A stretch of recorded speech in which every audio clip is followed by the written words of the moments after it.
اللہ تعالیٰ ان کو ظاہر کر کے رہے گا، جانچ کے رہے گا۔ تو یہ اللہ تعالیٰ نے اپنا اصول رکھا ہے، یونیورسل ٹروتھ ہے۔ اس کانٹیکسٹ میں صحیح بخاری میں ایک حدیث ہے، صحابہ کرام نے جب کافروں کی تکلیفوں کا ذکر کیا نا حضور سے، تو آپ نے فرمایا صبر کرو، اللہ کی قسم تم سے اگلے لوگوں کو زمین میں گاڑا جاتا تھا، سر کی مانگ پہ آرا رکھا جاتا تھا اور کہا جاتا تھا کہ اسلام چھوڑ دو، اور وہیں ان کے دو ٹکڑے کر دیے جاتے تھے، وہ اپنے دین پہ قائم رہتے تھے۔ لوہے کی کنگیاں ان کے گوشتوں پہ پھیری جاتی تھی، حتیٰ کہ ہڈی تک پہنچ جاتی تھی، تب بھی وہ اپنے دین پر ثابت قدم رہے۔ تو نبی الاسلام نے اپنے صحابہ کو اگلے لوگوں کی یہ تکلیف گنوائی۔ تو اب وہ جو اتنی تکلیفیں کاٹتے رہے ہیں، وہ کوئی مکافات عمل نہیں ان کے لیے ہوا، آزمائش تو ہوئی ہے نا جی۔ تو نیک اور برے لوگوں کے اعتبار سے ڈیفرنٹ ہے، یہ ذہن میں رکھیے گا۔ بخاری اور مسلم کی متفق علیہ حدیث ہے، نبی علیہ السلام فرمایا مسلمان کو کوئی بھی تکلیف پہنچتی ہے، دکھ، درد، بیماری، کوئی اندیشہ کہتے ہیں ذہنی ٹینشن کو، صرف کہ یہ نہ ہو جائے، حتیٰ کہ اس کے پاؤں میں کانٹا بھی چبھ جائے، تو اللہ تعالیٰ اس کے بدلے میں اس کے گناہوں کو معاف کر دیتا ہے۔ اور مسلم شریف میں ڈیٹیل ہے کہ جب یہ سورۃ النساء کی آیت نمبر 123 نازل ہوئی نا، کہ چھوٹے سے چھوٹے اعمال کا بدلہ بھی ملے گا اور چھوٹی سے چھوٹی نیکی کا بھی، تو صحابہ پریشان ہو گئے، ان کا یا رسول اللہ ہم تو یہ تو سارے پکڑے جائیں گے، کس طریقے سے کوئی بندہ پرفیکٹ ہو سکتا ہے؟ تو حضور نے فرمایا پریشان ہونے کی ضرورت نہیں ہے، مسلمان کو جو دنیا میں تکلیفیں اور بیماریاں آتی ہیں نا، وہ اس کی ان غلطیوں کا کفارہ بن جاتی ہیں۔ حتیٰ کہ جامعہ ترمذی میں ابو داؤد میں ایک حدیث ہے، نبی علیہ السلام نے فرمایا کہ دنیا میں سب سے زیادہ تکلیفیں انبیاء کو آتی ہیں، تو کیا انبیاء پہ مکافات عمل ہو رہا ہوتا ہے؟ نعوذ باللہ۔ اس کے بعد ان پہ آتی ہیں جو ان کے بعد اللہ تعالیٰ کو سب لوگوں سے بڑھ کے محبوب ہوتے ہیں۔ آپ نے صحابہ کا بھی نام نہیں لیا، آپ فرمایا جو بھی، وہ اس زمانے میں بھی ہو سکتا ہے، آج کے زمانے میں بھی، کیونکہ بعض اصحاب تو ایسے ہیں جنہوں نے کفر کی زندگی میں بھی موج کیا اور اسلام کی زندگی میں موج کیا ہے، وہ تکلیفوں سے گزرے ہی نہیں ہیں۔ اچھا، اور پھر فرمایا اس کے بعد وہ لوگ ہیں جو اس کے بعد اللہ کو سب سے بڑھ کر محبوب ہوتے ہیں، حتیٰ کہ انسان پہ تکلیفیں آتی رہتی ہیں اور اس کی موت کا وقت آ جاتا ہے اور اللہ تعالیٰ اسے پاک و صاف کر کے دنیا سے اٹھا لیتا ہے۔ یہ جو لوگ کہتے ہیں نا یار وہ موت کے وقت فلانے کے ساتھ، یار وہ احمد دیدہ صاحب 9 سال تک قومے میں رہے ہیں، اتنی اسلام کی انہوں نے خدمت کی، ہزاروں عیسائیوں کو مسلمان کیا، لاکھوں مسلمانوں کے ایمان کی حفاظت کا سبب اللہ نے ان کو بنایا، لیکن وہ 9 سال تک قومے کی حالت میں رہے، 1996 سے لے کے 2005 تک۔ تو کوئی کچھ کہتا تھا جی وہ عیسائی بھی ان کو کہتے تھے دیکھو جی اس کو بدوا لگ گئی اور یہ وہ ہو گیا، گستاخ ہے، یہ ہے وہ ہے۔ تو یہ تو کوئی طریقہ نہیں ہے۔ اس طریقے سے جنید جمشید صاحب جب شہید ہوئے تو آپ دیکھ لیں ان کے مخالفین نے ان کے بارے میں کیا بات کی، اور سر صحابہ کرام کو تو رومن امپائر کی بیٹل فیلڈز کے اندر تیل کے کڑاؤں میں روسٹ کیا گیا ہے، تو آپ کیا کہیں گے نعوذ باللہ ان کے ساتھ یہ کچھ ہو گیا؟ ابو عبیدہ ابن جرح، معاذ ابن جبل لاڈلے ترین اصحاب ہیں، طاعون کے مرض میں شہید ہوئے ہیں، اور طاعون میں اتنے بڑے بڑے پھوڑے جسم کے اوپر نکلتے ہیں۔ آپ تو سمجھتے ہیں کہ صحابہ کرام جو ہے وہ بڑے سکون سے بیٹھتے ہوں گے اور پھر کلمہ پڑھتے ہوں گے، ساتھ ہی ایسے روح پرواز کر جاتی ہوگی۔ حضرت حمزہ ابن عبد المطلب کا مسلح ہوا ہے، سید الشہداء ہیں۔ حضرت حسین علیہ السلام کے ساتھ جو کچھ کربلا میں ہوا ہے، تو نیک بندوں اور عام بندوں کے اعتبار سے اس کا حکم ڈیفرنٹ ہے۔ نیک بندوں کے درجات بلند ہوتے ہیں۔ حسین ابن علی سے اتنی بڑی قربانی نے اللہ نے لی کہ قیامت والے دن ان کو جنتی نوجوانوں کا جو سردار ہونا ہے اس کو جسٹیفائی کیا جائے کہ آؤ جی حسین جیسی ہے کسی قربانی، بنا دینا ہے سردار، آ جاؤ لے کے آؤ۔ کوئی کھڑا ہو سکتا ہے؟ ابھی تک 1500 سال میں تو نہیں کوئی دعویٰ کرے گا کھڑا ہونے کا۔ تو اللہ تعالیٰ نیکیوں کو جسٹیفائی بھی کرواتا ہے، وہ مکافات عمل نہیں ہو رہا ہوتا۔ نیک لوگوں کے لیے ڈیفرنٹ ہے، ان کے درجات بلند ہوتے ہیں، اور باقی عام لوگوں کے لیے یہ ہے کہ ان کے لیے بھی آپ نہیں کہیں گے کہ ان پہ عذاب ہے، یا اللہ کی طرف پلٹنے کا ذریعہ ہے یا ان کے گناہوں کا کفارہ ہے۔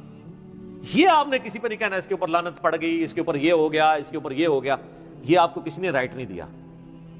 یہ بہت بڑا ظلم ہے۔ ایک طرح کے معاملات ہوئے ہوتے ہیں دونوں کے ساتھ۔ اب آپ دیکھ لیں سنیوں میں سے کوئی جیل میں جاتا ہے تو شیعہ کہتے ہیں دیکھا جی مکافات عمل ہے، شیعہ میں سے کوئی جاتا ہے سنی کہتے ہیں مکافات عمل ہے۔ تو یہ آپ جو مرضی، اور اپنوں کے لیے کہتے ہیں آزمائش ہے۔ تو یہ آج کی ڈیٹ میں آپ نے سب کے لیے آزمائش ہی کہنا ہے، ورنہ یہ مسئلہ بالکل خراب ہو جائے گا۔ اور آپ دیکھ لیں اللہ تعالیٰ کتنا غفور رحیم ہے، پورا مکی قرآن 2/3 قرآن ہے کافروں کے لیے دھمکیوں سے بھرا پڑا ہوا ہے، لیکن جب ان دھمکیوں کی ایگزیکیوشن کی باری آئی ہے سارے مسلمان ہو گئے ہیں۔ ہائے ہائے ہائے، آپ کوئی کہہ سکتا تھا کہ یا اللہ اتنی دھمکیاں تو نے دی، میں یہ کر دوں گا، تم پہ وہی عذاب آئے گا جو اگلے لوگوں پہ آیا تھا، تو اللہ اپنی کتاب کو سچا کر دینا اور عذاب لے آ. لیکن وہی بات، وَكَتَبَ رَبُّكُمْ عَلَى نَفْسِهِ الرَّحْمَةَ، اللہ نے اپنے اوپر لازم کیا ہے کہ ہر حال میں اس نے رحم ہی کرنا ہے. اور بخاری اور مسلم دونوں میں حدیث ہے کہ اللہ نے مخلوقات کی پیدائش سے پہلے عرش پہ اپنے پاس ایک عبارت لکھ لی تھی کہ میری رحمت میرے غضب پہ سبقت لے جائے گی. وہ ایسی سبقت لے گئی کہ 2/3 قرآن سائڈ میں رہ گیا، دھمکیوں سے بھرا ہوا. فتح مکہ پہ جنہوں نے معافی مانگی طلقاء بنے مسلمان، حتیٰ کہ ہند کی بھی حضور علیہ السلام نے توبہ قبول کر لی، ابو سفیان کی بھی توبہ قبول کر لی. یہ بات ہے. لا تثریب علیکم اليوم، آج تم پر کوئی گرفت نہیں ہے. جو حضرت یوسف نے آیت پڑھی، وہ جو الفاظ ہیں نا قرآن میں سورہ یوسف میں، وہی نبی علیہ السلام نے آیت پڑھ دی. تو یہ اللہ تعالیٰ کی رحمت ہے. ہم اللہ تعالیٰ سے اللہم انی اسألک من فضلک ورحمتک، آمین. اللہ جی، اللہ تعالیٰ سے خیر مانگنا چاہیے، اللہ تعالیٰ کی طرف رجوع لانا چاہیے. اس حوالے سے بخاری اور مسلم دونوں میں حدیث ہے. میں اب آپ کو تھوڑے وظیفے بھی بتا دوں نا. ظاہر آزمائشیں تو ہر بندے پہ آتی ہیں، اللہ کی طرف رجوع بھی لانا چاہیے. ان آزمائشوں سے نکلنے کا طریقہ کیا ہے؟ بخاری اور مسلم دونوں میں حدیث ہے. نبی صلی اللہ علیہ وآلہ وسلم کے بارے میں انس بن مالک کہتے ہیں کہ نبی علیہ السلام کی اکثر دعا یہی ہوا کرتی تھی، اللہم ربنا آتنا فی الدنیا حسنہ وفی الآخرۃ حسنۃ وقنا عذاب النار، آمین. یہ بخاری مسلم میں بھی ہے، سورۃ البقرہ کی آیت نمبر 201 ہے. اے اللہ ہمیں دنیا میں بھی بھلائیاں عطا فرما اور آخرت میں بھی بھلائیاں عطا فرما، اور آخرت کی سب سے بڑی بھلائی بھی ساتھ مانگ لی، وقنا عذاب النار، آگ کے عذاب سے ہمیں بچا لے، آمین. یہ اکثر آپ کی دعا ہوتی تھی. اس کانٹیکسٹ میں ایک حدیث ہے بڑی انٹرسٹنگ، صحیح مسلم میں. ایک صحابی بیمار ہوئے حتیٰ کہ بالکل ہڈیوں کا پنجر بن گئے، اور صحابہ کہتے ہیں چڑیا کی طرح ان کی جان ہو گئی.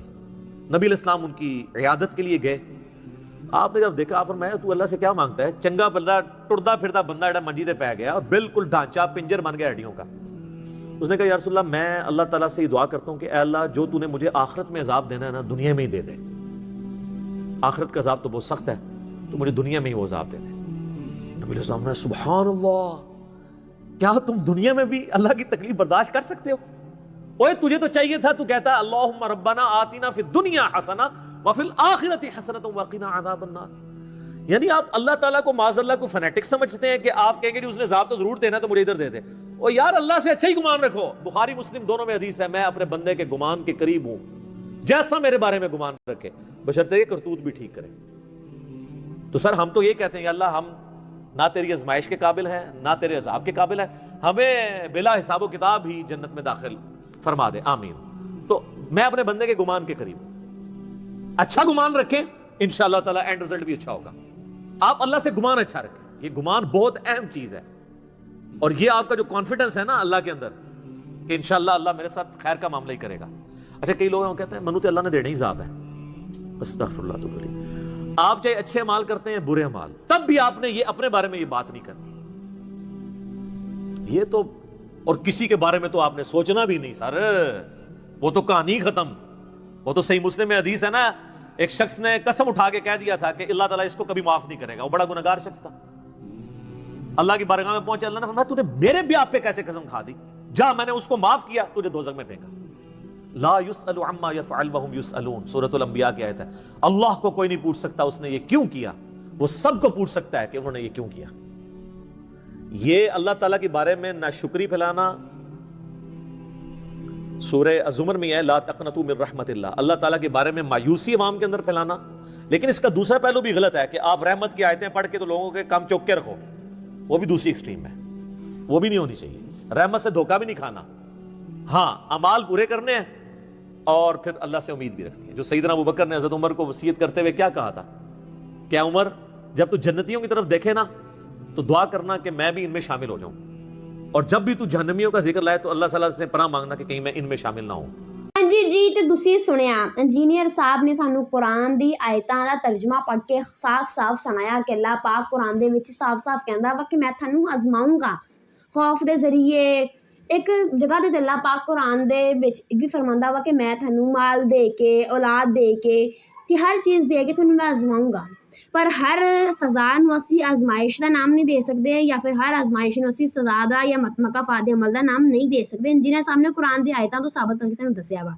ਕਿਉਂਕਿ ਅਕਸਰ ਚੀਜ਼ਾਂ ਐਸੀਆਂ ਹੁੰਦੀਆਂ ਵਾ ਜਿਹੜੀਆਂ ਅਸੀਂ ਜਿੱਦਾਂ ਦਿਖਾਉਂਦੇ ਹੁੰਦੇ ਉਹ ਤਾਂ ਸਾਨੂੰ ਉੱਦਾਂ ਨਹੀਂ ਹੁੰਦੀਆਂ। ਉਹ ਮਤਲਬ ਕਿਸੇ ਇਨਸਾਨ ਦੇ ਉੱਪਰ ਜੇ ਅਜ਼ਮਾਇਸ਼ ਆਈ ਆ, ਅੱਲਾ ਨੂੰ ਅਜ਼ਮਾਨ ਦਿਆ ਵਾ ਤੇ ਉਹ ਇਹ ਕਵੇ ਕਿ ਸਜ਼ਾ ਵਾ, ਤੇ ਇਹ ਗੱਲ ਕਹਿਣਾ ਬਿਲਕੁਲ ਗਲਤ ਵਾ।